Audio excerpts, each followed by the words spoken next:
Hello everyone, मैं विक्रम कुमार आप सभी का अपने यूट्यूब चैनल स्कूलर्स कॉन्सेप्ट के ऊपर स्वागत करता हूं। मोलिकुलर बायोलॉजी यूनिट से रिलेटेड डेली क्वेश्चन सीरीज में आज हमारा क्वेश्चन नंबर 11 है और आज का हमारा क्वेश्चन सीएसआर जेआरएफ 2017 से लिया गया है।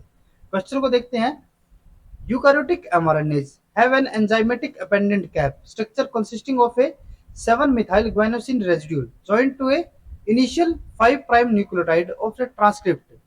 Given below are a few statements regarding capping. अब यहाँ पे हमें कैपिंग के लिए कुछ स्टेटमेंट्स दी हुई है और कैपिंग के लिए अंदर हमने देखा था कि जो हमारी 5' साइट होती थी वहां पे हमारा एक ग्वाइनोसिन आके अटैच हो जाता था। ठीक है, ग्वाइनोसिन अटैच होता था और वो हमारा ग्वाइनोसिन किस फॉर्म में अटैच हो जाता था? इनिशियली वो हमारा जीटीपी फॉर्म में होता था और उसमें से हमारे जो दो फॉस्फेट थे वे हमारे रिलीज हो जाते थे। ठीक है, और एक हमारा जो फॉस्फेट बचता था वो हमारा जाके जो हमारा 5' का एक ट्रांसक्रिप्ट एमआरएनए है वहां पे जाके बाइंड हो जाता था। ठीक है, अब यहाँ पे हमें उसके रिगार्डिंग कुछ स्टेटमेंट्स दी हुई है और उसमें से हमें इनकरेक्ट स्टेटमेंट को सिलेक्ट करना है। Which of the above statement are incorrect. ठीक है, तो अगर हम यहाँ पे सबसे पहली स्टेटमेंट को देखते हैं, पहली यहाँ पे स्टेटमेंट क्या दी हुई है इन्होंने? Capping protect the mRNA from degradation by 5' exoribonuclease. ये स्टेटमेंट हमारी बिल्कुल करेक्ट है, क्योंकि अगर हम कैपिंग की बात करते हैं तो कैपिंग के लिए अभी हमने बताया ना कि जैसे कि ये हमारा नेसेंट एमआरएनए है जो कि हमारा अभी सिंथेसाइज होके आया है। ठीक है, ये हमारा एमआरएनए हो गया और इसका जो हमारा 5' एंड है ये वाला, इसके ऊपर क्या होता है हमारा जीएमपी आके अटैच हो जाता था। ठीक है, ये हमारा इस तरीके से अटैच हो गया, तो जो हमारी यहाँ पे 5' साइट है वो हमारी प्रोटेक्टेड रहती थी जो हमारे 5' एक्सोराइबोन्यूक्लियस होते थे। ठीक है, उनसे, तो इसीलिए ये हमारी यहाँ पे करेक्ट स्टेटमेंट हो जाती है। अब अगर हम यहाँ पे ऑप्शंस को देखें तो जो हमारा यहाँ पे थर्ड ऑप्शन है उसके अंदर हमारा ए इंक्लूड कर रखा है, तो यानी कि ये हमारी जो ऑप्शन होगा वो हमारा एलिमिनेट हो जाता है। ठीक है, क्योंकि ए तो हमारा यहाँ पे करेक्ट है और हमें यहाँ पे इनकरेक्ट बताने हैं, तो ये हमारा यहाँ पे एलिमिनेट हो गया। नेक्स्ट उसके बाद अगर हम बी स्टेटमेंट को देखें तो बी स्टेटमेंट में हमें क्या दिया हुआ है? During capping the alpha phosphate is released from 5' end of the nascent mRNA। ये स्टेटमेंट हमारी इनकरेक्ट होगी, क्योंकि अगर हम यहाँ पे बात करते हैं कैपिंग की तो कैपिंग के अंदर हमने बताया था जैसे कि ये हमारा एमआरएनए है। ठीक है, और इसके अंदर हमारा लास्ट का जो न्यूक्लियोटाइड है, लास्ट का न्यूक्लियोटाइड जैसे कि हमारा यहाँ पे शुगर हो गया। ठीक है, और शुगर के साथ हमारे क्या होते हैं? फॉस्फेट अटैच रहते हैं। जो हमारा 5' एंड होता है ना वहां पे हमारे 3 फॉस्फेट हमें मिलते हैं, 1 2 3। और इन 3 में से हमारा क्या होता था? एक हमारा जैसे कि अल्फा हो गया, ये हमारा बीटा और ये हमारा गामा हो गया। अब इसके साथ क्या होता था? जो हमारा जीटीपी होता है। ठीक है, अब जो जीटीपी है उसमें क्या होगा? जैसे कि ये हमारा ग्वेनिन हो गया। ठीक है, इसके साथ हमारा शुगर अटैच था और शुगर के साथ हमारे यहाँ पे क्या होते हैं? 3 फॉस्फेट यहाँ पे भी हो गए हमारे, क्योंकि ये हमारा किस फॉर्म में आया है? जीटीपी की फॉर्म में आया अभी। ठीक है, अब इसके अंदर क्या होता था कि जो ये हमारे अल्फा और बीटा वाले जो फॉस्फेट थे ये तो हमारे नेसेंट एमआरएनए के रिटेन हो जाते थे। जो हमारा यहाँ पे गामा होता था वो हमारा यहाँ से रिलीज हो जाता था। जैसे ही यहाँ से रिलीज होता है तो ये जो हमारे यहाँ पे 2 फॉस्फेट बच गए ये हमारे इसके ऊपर अटैक करते थे। और अटैक वो कहाँ पे करते थे? जैसे कि अगर मैं जीटीपी की अगर बात करता हूँ पर्टिकुलर, तो जीटीपी के अंदर हमारा यहाँ पे क्या होगा? ये हमारा अल्फा हो गया, ये हमारा बीटा हो गया और ये हमारा गामा फॉस्फेट हो गया। तो ये जो हमारा अल्फा और बीटा का जो बीच का बॉन्ड था उसके ऊपर अटैक करेंगे, जिससे कि ये हमारा बॉन्ड ब्रेक हो जाएगा। ठीक है, और ब्रेक होने से क्या होगा? जो ये हमारे दोनों के दोनों फॉस्फेट है वे भी हमारे यहाँ से रिलीज हो जाएंगे। तो जो हमारा यहाँ पे जीटीपी आया था उसमें से हमारा सिर्फ एक ही यहाँ पे फॉस्फेट बचा और वो भी कौन सा? अल्फा वाला।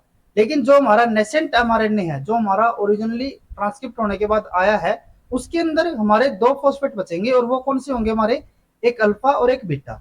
ठीक है, यानी कि हमारा यहाँ पे जो जीएमपी है, ठीक है, जो जैसे कि यहाँ पे हमारा ग्वेनिन हो गया। ठीक है, तो ग्वेनिन जो हमारा होगा वो हमारा एमआरएनए है जो उसके साथ किस बॉन्ड से अटैच होगा? जैसे कि ये हमारा यहाँ पे 5' होगा इसका, ये हमारा कौन सा फॉस्फेट हमें किस एंड पे मिलता है? 5' पे, तो ये हमारा 5' एंड हो गया। और एमआरएनए का हमारा कौन सा एंड था? ये 5'। ये मतलब पहले ही हम कह रहे हैं क्योंकि यहाँ पे भी हमारा फॉस्फेट है। ठीक है, तो इनके बीच में यहाँ पे क्या होते हैं? हमारे 3 फॉस्फेट बॉन्ड बनेंगे, अभी 3 फॉस्फेट मिलेंगे। ठीक है, और इन 3 फॉस्फेट में हमारी जो अरेंजमेंट रहेगी वो क्या होगी? ये जो हमारा फर्स्ट वाला होगा ये होगा हमारा अल्फा, सेकंड बीटा और थर्ड हमारा फिर से अल्फा। अगर ये दोनों की मैं बात करता हूँ इन दोनों फॉस्फेट की, तो ये दोनों फॉस्फेट हमारे किसके है? नेसेंट एमआरएनए के। और एक जो ये वाला हमारा फॉस्फेट है ये हमारा जीपी का, जीएमपी या फिर हमारा जो जीटीपी है उसका है।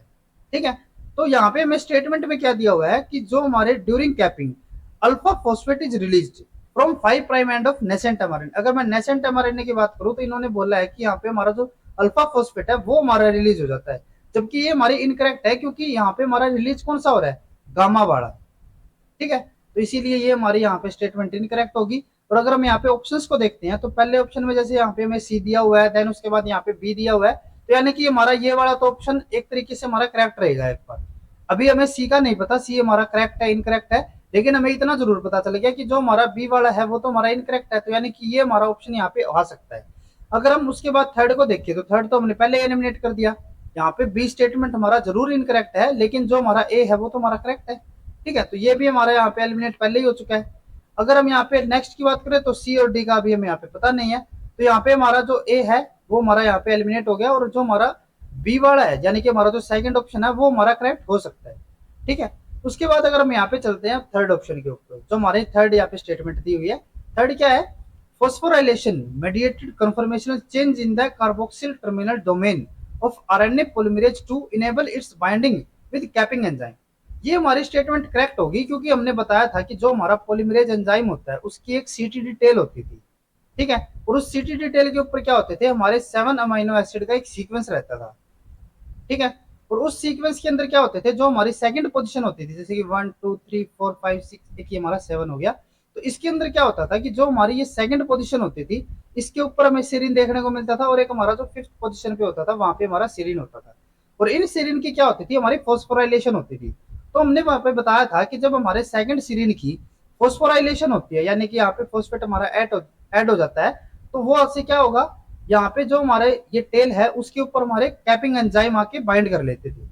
ठीक है, और वो कैसे होंगे कि जैसे हमारा यहाँ पे जो सेकंड सीरीन है, अब इसके ऊपर यहाँ पे हमारी फॉस्फोराइलेशन होगी, तो उससे क्या होता है कि जो हमारा यहाँ पे पॉलीमरेज एंजाइम है या फिर जो ये टेल है उसके अंदर हमारे कन्फर्मेशनल चेंज आते हैं, और उस कन्फर्मेशनल चेंज की वजह से जो हमारे एंजाइम्स होंगे कैपिंग एंजाइम वो यहाँ पे आके बाइंड कर लेते थे।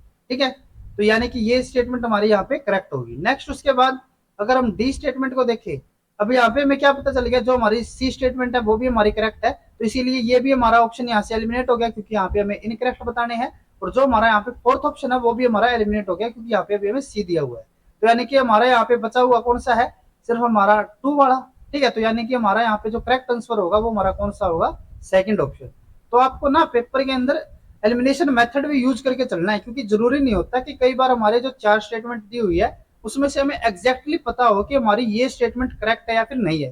जैसे कि अभी हम अगर हम बात करते हैं तो हमने अभी तक डी स्टेटमेंट को पढ़ा भी नहीं है, लेकिन हमें इतना कंफर्म हो गया कि हमारा यहाँ पे सेकंड ऑप्शन ही करेक्ट होगा।